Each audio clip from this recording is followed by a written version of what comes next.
Marketing without social media, it's something that I started back in 2019 when I realized I was addicted to social media. So today's episode, I'm going to dive into how it affected my family, how it affected my business, the non-glamorous side of social media for business, and also what it does to us. I'm just sharing a little bit in this series of podcast episodes. A lot of you want me to dive a little bit more deeper into this.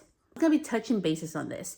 I am not an expert. I went on my own journey of finding out what is capitalism, what is anti-capitalism, what are we doing with marketing. Throughout the years, I've been able to be mentored and learn from different people at different realms, and it has just taught me so much into finding my own rhythm, into being okay in doing things differently. And I'm going to be sharing a lot of behind the scenes I've never shared before, just to give you a fresh perspective. This is the only holy way to do it, or the other ways is bad. This is not bashing on social media. This is the reality of it. So with that, let's get started. When you are posting on social media and it's working for you,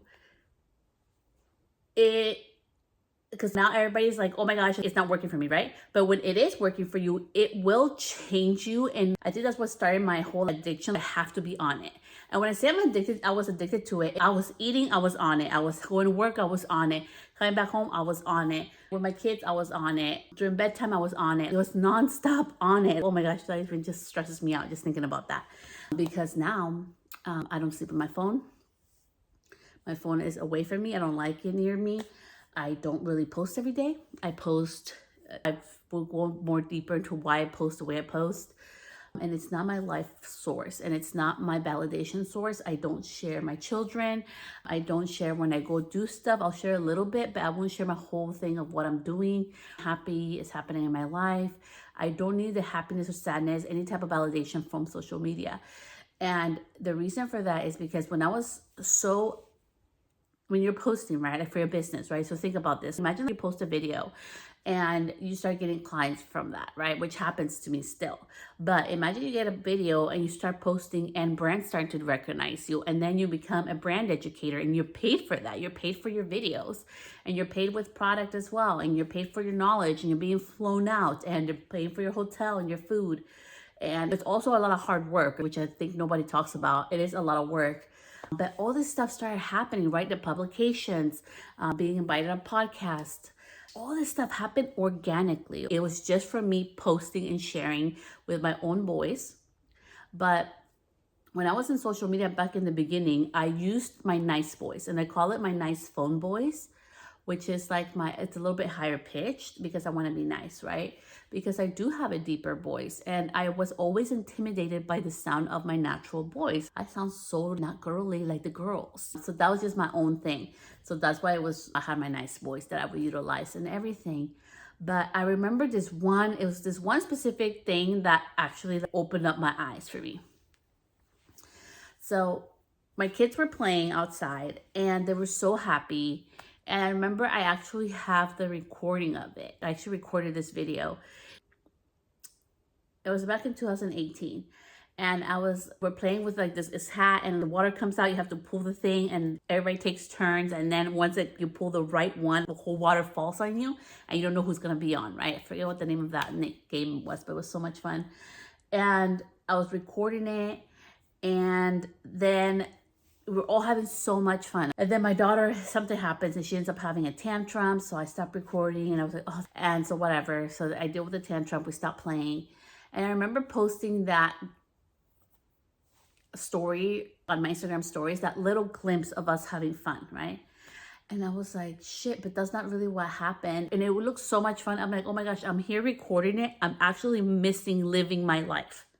I'm missing being in the moment, being present, because I'm recording this and now I'm just rewatching it. And yeah, it's cool to rewatch it, but I'm missing it. It just like this realization of I'm missing my fucking life because I'm so preoccupied on sharing shit with people that I'm not even living it, right? And now back to the 2026 now, I look at it and I'm like, shit, dude, what I would give to be back there where none of the bad stuff had happened, where we hadn't gone through all the shit, hard things that we've gone through in our lives as a family. What I would give to just go back there, right? I didn't have the house. I didn't have the accolades. I didn't have all this shit, right?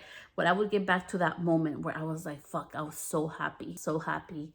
Not according to the world, but according to me. Like, I was just happy with being with my kids. And being on social media, right? It's beautiful. You grow and you see your peers around you and businesses around you. And we're only human to be influenced and to think like we can do more. Especially for me. And I think I have to acknowledge that too. I come from a Hispanic background, but also like, I grew up with my grandpa, and he happened to be white. He happened to have a beautiful life. He had his own company, and we were privileged and stuff. And then living with my mom, having nothing, really. My poor mom working hard, struggling, and trying to figure out her own things. And so I went into these two dynamics. And even before that, living in Guatemala as a little girl, I lived in the third world country from 3 to 9 years old, and I saw a lot of fucking injustice shit. And I also was privileged. I went to private school, but then also after my dad died, I had nothing, right? So it is ebbs and flows of life, of a lot and nothing, a lot or nothing, where I felt like I kept trying to prove myself. Because for me, social media was like that escapism, and also that moment of gratification, like, fuck, I'm doing something and people are noticing it too, and I'm getting rewarded for my input. But the reality is that nobody saw behind the scenes is that I was sometimes working till midnight or 1 in the morning or super late. After my kids were in bed, I was already gone. And before my kids woke up, I was gone. So my kids didn't really see me. It was mostly my husband.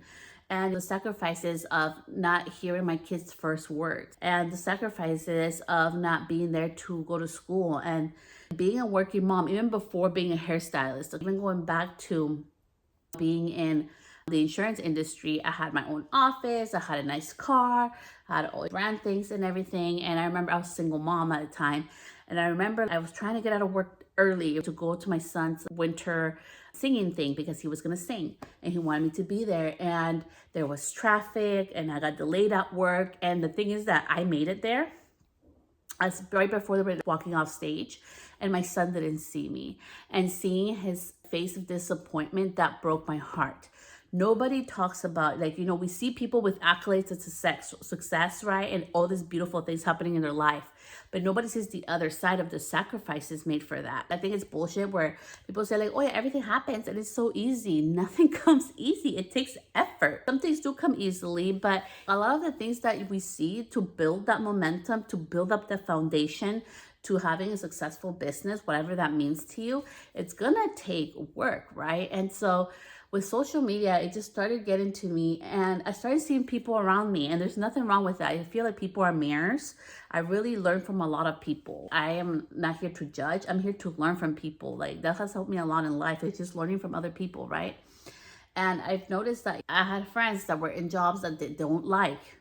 They hate it, but they're in there because it pays the bills, right? Or it keeps a certain lifestyle. Or I've had friends where they're never happy. They have amazing things in their life, but it's never good enough. They want more and more, right? So it's like they're never that fulfillment. And for me, I was a shopaholic. So I feel like it has been a tendency for me to get outside gratification throughout my life. And in 2019, it just really hit me. Something had to fucking change. I had to change. And 2019 was so pivotal for me because when I started going part-time, that was not the trend. It was not trendy to go part-time. They're like, what do you mean you're a hairstylist and you're going part-time? And what do you mean you work for a brand and you can go part-time and behind a chair? And I felt so alone in it. And I felt like nobody was doing it. And it felt so foreign to me because my whole life I was taught to, you work hard, you get everything and more. That's all that matters is what you have, the house, the car, it's the best of everything, more. And you provide for your kids and more. And money is going to be more happiness. And that is so fucking far from the truth. Money helps you solve problems easily. That's about it. It brings comfort in solving problems easily. It's not going to make you happy. It's going to accentuate what truly is happening with you. So if you're a happy person and at peace, your life is going to be happy and peaceful. If you're looking for gratification from material things, it's never going to be enough, right? We want more. And social media, we only get a glimpse of somebody's business, right? I'll be honest with you. I went on vacation. I haven't posted yet. And I don't post all the time. And even though I was on vacation and I didn't post on social media for one of my pages, for my bridal page, I still got 5 inquiries and 3 bookings while I was on vacation. And that has done with intention without utilizing social media, right? But now I know how to utilize it smartly. If I want to do social media, I know how to do it smartly. And I have systems in place where I do not need social media. But the real pivotal point that I wanted to share with you today is that it was affecting my life. I was missing out on being present in my life. And just also seeing the effects of my children. I didn't want to be a hypocrite anymore. How was I going to tell my child, don't be on the laptop, don't be on the tablet and stuff if I'm always on it, right? My kids laugh at me because I don't let them sleep with their electronics and they think it's annoying, but they're learning because I know how addictive it can be to just grab it, right? First thing, instant gratification, or what's going on with the phone. And I tell them I utilize it for business. So now that I have learned new skills of not utilizing social media, it has been because it's not good for your mental health. I'm a person who has anxiety and mental health. I work with therapists, I take vitamins, I do walks, meditation, I do harmonizing like music. It's a certain frequency of music. It helps you calm down. I do that a lot. And I've learned to live my life on my own rhythm, not the rhythm of the world, not the rhythm of what other bridal businesses or other hairstylists, but what feels good and in tune with me, right? So I just couldn't be a hypocrite anymore. I couldn't be the example of my children of being on the social media all the time and then judging them for what they do, right? And also educating them, like, you know, how harmful it is and how fake it is. And because it is true, there's so much, even with me, I always think about that with social media. I'm like, dude, it's just a glimpse of somebody's business. It's just a glimpse of somebody's life, right? Nobody sees all the things that I've had to go through and heartaches and heartbreaks I've gone through in my own life. Nobody sees all the shit that I've gone through. And look how beautiful this looks, right? This looks aesthetically pleasing. If you would see the back right now of this video, because we just got some work done in our house, it's a fucking mess back there. It is a nightmare. You know what? I'll take a picture and show it to you right there if you're watching this on Spotify or YouTube. There, you got to see the fun mess. And that's what I mean. It's so optical illusion for me. So let's talk about the good things of social media, and let me talk about the capitalism and anti-capitalist portion of where I started to shift with all this. But I really wanted to share my story because I think sometimes we're like, well, why are people like social media? Like, it's bad. It's not all bad. There are good things to it. So let's talk about the good. When social media is used properly, and that's gonna be something individual to everybody's threshold of availability. And I think we have to have that reality talk. I cannot come on here, even though I have 3 kids, I cannot come here and tell you, oh, you have to post X amount of times per month. My lifestyle may be different, right? Maybe you have a child with special needs. Maybe you have no kids, so you can post even more. Or maybe like this is your part-time job, so you can't post as much, right? So I think it's so important with social media, you utilizing it a good, healthy way, is to realize that it's just a tool. It's not the be-all. If you only show up once a month, you can still have a super successful business. I know somebody who's very successful and I think posts once every 6 weeks on Instagram and has under 200 followers. So I think it's so important to detach, right, what social media really means to you and what it really is. And for me, it's just a tool. So it can be a tool. It can help people find you, right, your ideal clients. You can get bookings from it.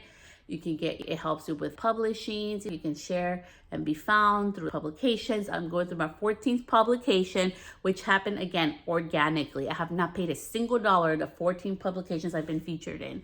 And I want to share that with you because sometimes we think, oh, well, if I'm not showing up all the time, that's not going to happen. And if you look back to what I've been doing, I don't post all the time. I did a 60-day challenge where I had to post 10 times a day, 5 to 10 times a day. And it was exhausting, but I did it. And you know what? It actually didn't bring any growth monetarily with clients or with anything else. So it was honestly, it didn't matter. What I'm doing actually is working, and doing more does not work. It's all about quality, right? So when you put quality instead of quantity in social media, that's what's gonna help you grow. And it has been a beautiful thing. I don't hate social media. I have a best friend because of social media. My best friend Ricardo, which happens to be a hairstylist. Shout out to Ricardo Had a Hair too. You can go check out his work. He shares cooking, lots of swearing, and lots of hair. That's what he swears. That's his thing. but I love him so much, and we became best friends over social media. So I could never hate social media because it has brought me beautiful friendships, true, genuine friendships where it's equal give and take. He doesn't take advantage of me. I don't take advantage of him. I love going to his business. I support his business without discounts. I really love him. And it has been such a beautiful thing for connection too. So again, I'm not here to bash social media. But let's talk about capitalism. So capitalism to me is like playing Pac-Man. So you have Pac-Man and then you have the little ghosties. So capitalism is literally all the little, it's like Pac-Man, he controls everything. And if somebody with a smaller person, a smaller company that's similar to this Pac-Man company comes along, they'll try to buy it out, right? So they stay in power, and they grow bigger and more powerful, right? Just like Pac-Man. But in capitalism, it gets to a point where the big Pac-Man can no longer buy out all the little ghosts, and sooner rather than later, all the ghosts grab them, right? And that's capitalism in a Pac-Man analogy. That's how I understand it. So there's no collaboration in there. I don't hear about nothing about big Pac-Man trying to help others, right? It's a solo take mentality. And it took a lot of books, it took a lot of podcasts, and also looking at different business models to understand this for me. I'm just literally explaining this in seconds to you because it was years in the learning. Now, anti-capitalism is really about giving back to your community. It's about paying people fair wages, and it's about giving. And the reason why I'm sharing this is because I have been known and I have gotten a lot of trouble with some of my mentors for giving too much. They're like, Celeste, you give too much. You need to charge more. You need to start charging. People keep taking advantage of you. And it's true. It's happened to me where people, bigger educators, have taken something that I'm talking about or teaching and make it their own and share it on their platforms, and they get more attention because they have more eyes on them, right? And that's okay. Honestly, at first, it would really make me mad and it would anger me and it's made me so sad because I'm like, dude, like, this is something I've been sharing. Why? It's so unfair, right? But what I've learned throughout time is that I'm very strong into anti-capitalist, into the whole community-based things.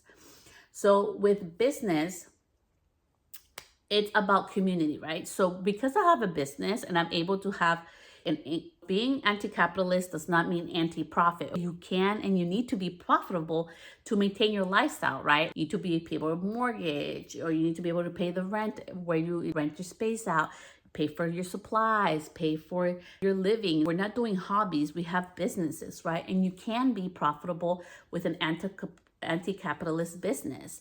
But it's more of community, right? It's not just me, like Pac-Man. It's more community.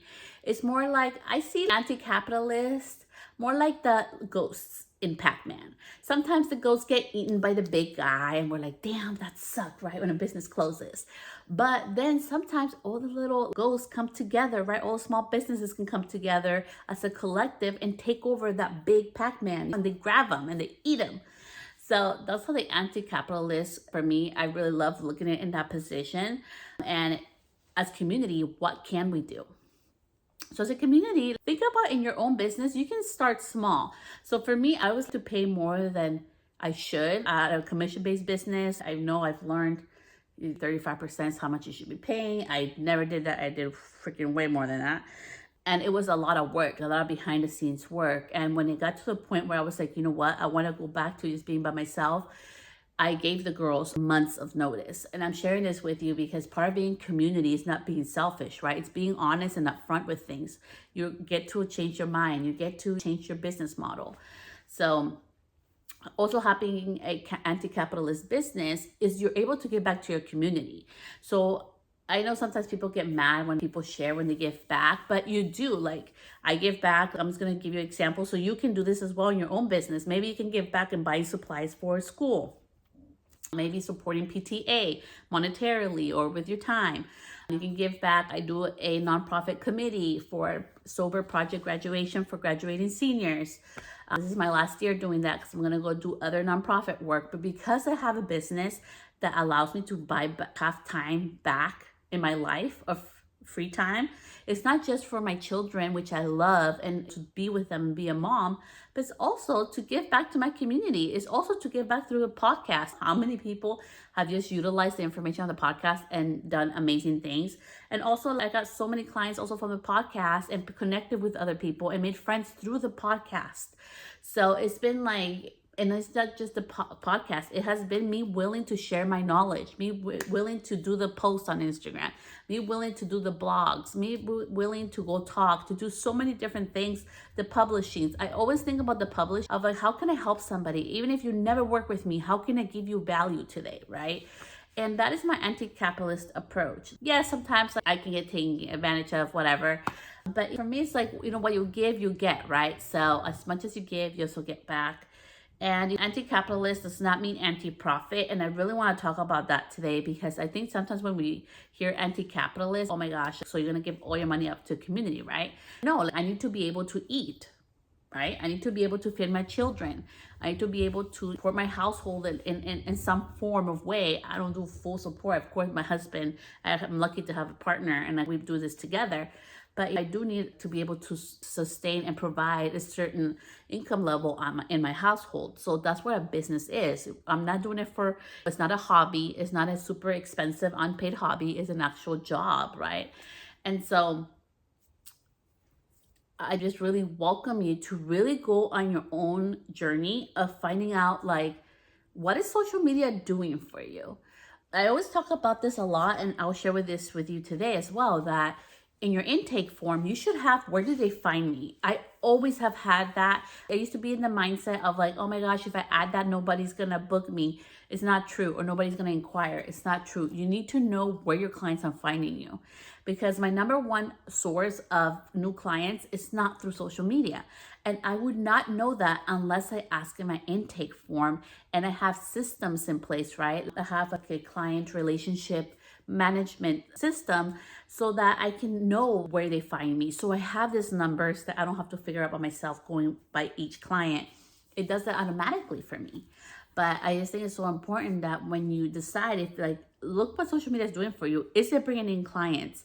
Is it taking too much of your time with no return, right?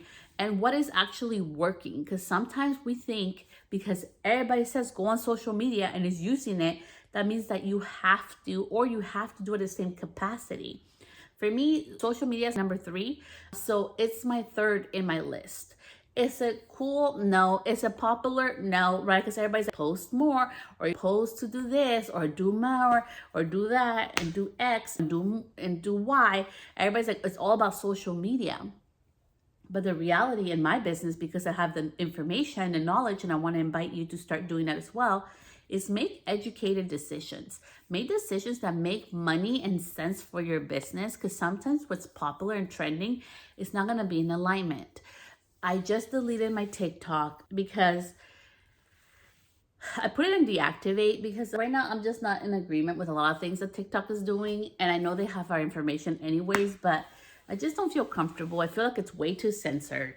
So I just got off it. And that may make no sense for somebody else. Maybe people have 30,000 followers on TikTok and that's where they get all their business, right? That would not be a sound decision for them. For me, I literally have gotten 2 clients in the past, 3 years from TikTok. It's not a big thing for me. It's not. And I don't want to put the effort into it. And I really want to focus on only 3 things in my marketing thing for this year. And social media is not going to take all of my time. And I'm okay with that. I'm okay with being the unpopular person that's not taking social media super seriously, because not all my business comes from social media. It's not my number one driver of business.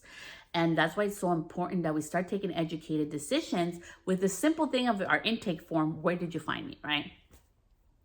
And I even have options in mind where they can choose where they found me to make it even easier for them to choose. So I just really want to invite you, as I welcome you into this new series, that it's really not about this is the only way to do it. It's about do your homework.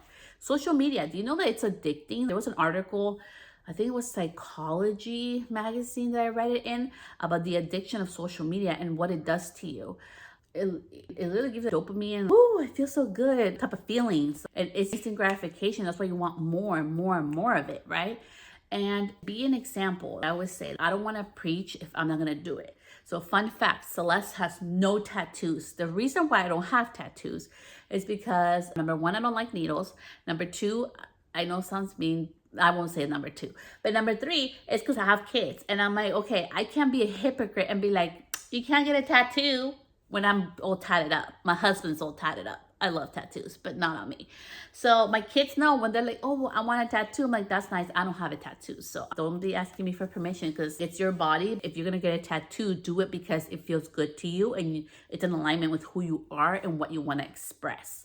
And that's the moral of the story for my children. It's like, don't do stuff because everybody's doing it. I don't drink soda. I literally just had my first real soda. Full soda since July 27th. I had my full ass soda. When I went to Utah, we went to Swig and I'm like, it tastes nasty. I don't like it no more. So I've decided I don't want to drink soda at all, ever again. I don't want soda. So I've quit soda. Is it popular? No, but it makes sense to me health-wise and for my body. It feels good. And alcohol, I started thinking, why am I drinking alcohol? There's literally no benefits to it. I was using it for numbing when I would get really stressed out. Let's say like in 2 weeks, I was like, oh my gosh, I've been doing good with no alcohol. And then I get really stressed out. Oh my gosh, I need a beer. It's not like I was drinking a whole case, but I was like, I need a beer, right? But why do I need a beer? Why do I just go on a walk? Why don't I just journal and see what the hell's going on with me? Why I'm so stressed out? So I've been learning, and again, this is just my own journey. That's why I invite you to go on your own journey of being okay with not being okay to everybody else or acceptable or digestible with everybody else. For me to be sharing this series of marketing without social media, it's kind of weird. Everybody's like, social media, it's not. Sometimes even referrals can do wonders. I know a very profitable business as well that runs off referrals. And I've gotten lots of referrals too from my brides too. It's not always social media. And again, it's not just one thing. So as we end this episode, I invite you, you can click the link below. Like I'm going to have an email marketing class for the non-techie hairstylist and any type of creative business owner. I invite you to that because it was so hard for me to learn how to do email marketing, but I simplified it and I really will enjoy that class. If you want to join me as we start this series, which is going to start next week when I go with episode number 1, I invite you to really go on your own journey to research things. Don't believe me. Go look. Is social media addicting? And go look at different articles from reputable resources. I'm not just going to trust what Google or ChatGPT says. I do not like AI, FAI. So go do your own journey on that on social media. Go look at your numbers. Is social media really working for your business and all the effort that you're putting into it? Look into capitalism. I know I gave the Pac-Man easy analogy, but I want you to go do your own research. Go read books, or Audible is amazing, or even audiobooks. If you have Spotify, I listen to a lot of audiobooks and I love it now because I get to listen and process, pause. Go look into information about what capitalism is, what a capitalist business is, and what an anti-capitalist business looks like. What is anti-capitalism? Just because you don't agree with somebody doesn't mean that you're the other spectrum. I am not labeling myself socialist or none of this other stuff. I just know that capitalism sucks. I don't have the answer, but I've been trying to do anti-capitalist and also community-based, right? Community-based business for me, because I know I'm on this earth, not forever, and I want to leave the earth better than I found it. I have a business to support people, to make them feel better than when they first met me. Even if they learn one thing, it doesn't have to be life-changing. It can be one simple thing about their hair or a simple thing about themselves. That's enough for me. I love it. Or they were just happy with their hair. That's good enough for me. Sometimes when we have our businesses and when we look at marketing, we're like, oh my gosh, I do not want to do marketing. I don't want to do social media. It's evil. It's not about anything being evil or bad, right? Because it's always that gray area. It's literally about remembering marketing. It's really like building relationships with people. People do business with people. You don't have to be like everybody. I used to be such a bubbly person. I was so happy. I'm still a go-getter. I'm still happy. It's just different. And it's because I've gone through some really sad, hard shit in my life behind the scenes. And it changed me. And I used to judge myself because I'm like, oh my gosh, but I don't look like everybody else on social media. So if I do marketing, then I won't fit in.